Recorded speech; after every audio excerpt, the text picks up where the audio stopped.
Teknik pemisahan fraksi-fraksi minyak bumi.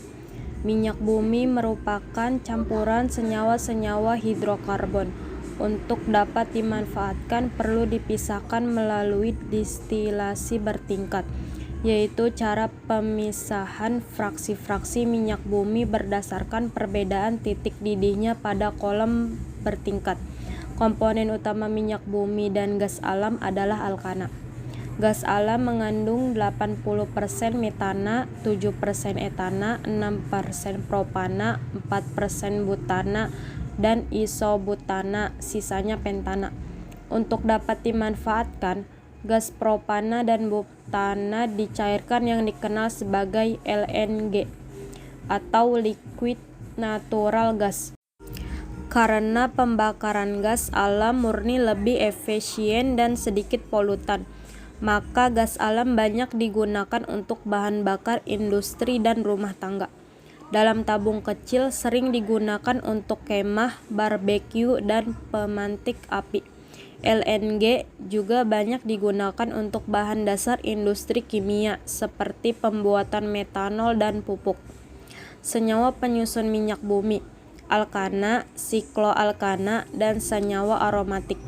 Di samping itu terdapat pengotor berupa senyawa organik yang mengandung S, NO, dan organologam. Dari hasil distilasi bertingkat diperoleh fraksi-fraksi LNG, LPG, petroleum, ether, bensin, kerosin, solar, oli, lilin, dan aspal. Senyawa hidrokarbon parafinik dan aromatik mempunyai trayek didih masing-masing, di mana panjang rantai hidrokarbon berbanding lurus dengan titik didih dan densitasnya. Semakin panjang rantai hidrokarbon, maka trayek didih dan densitasnya semakin besar. Jumlah atom karbon dalam rantai hidrokarbon bervariasi.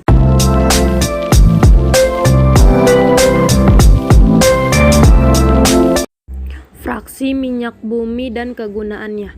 Pada dasarnya, sebelum didapatkan fraksi-fraksi minyak bumi yang dapat digunakan untuk berbagai kebutuhan, minyak mentah telah mengalami proses pemisahan dan cracking. Dalam proses pemisahan ini, pada prinsipnya minyak mentah yang merupakan campuran semua komponen akan dipisahkan masing-masing komponennya yang berupa hidrokarbon berdasarkan perbedaan titik didih. Minyak mentah dipanaskan dengan suhu tertentu, sehingga komponen yang diinginkan menguap pada suhu didihnya. Ketika komponen telah menguap, maka uap akan masuk ke pipa kondensasi, sehingga akan mengalami pendinginan. Dalam pipa kondensasi, uap dingin akan berubah menjadi fase cair kembali dan dihasilkan minyak yang lebih murni. Pada hasil pemanasan didapatkan residu yang juga merupakan produk dari pengolahan minyak bumi itu sendiri.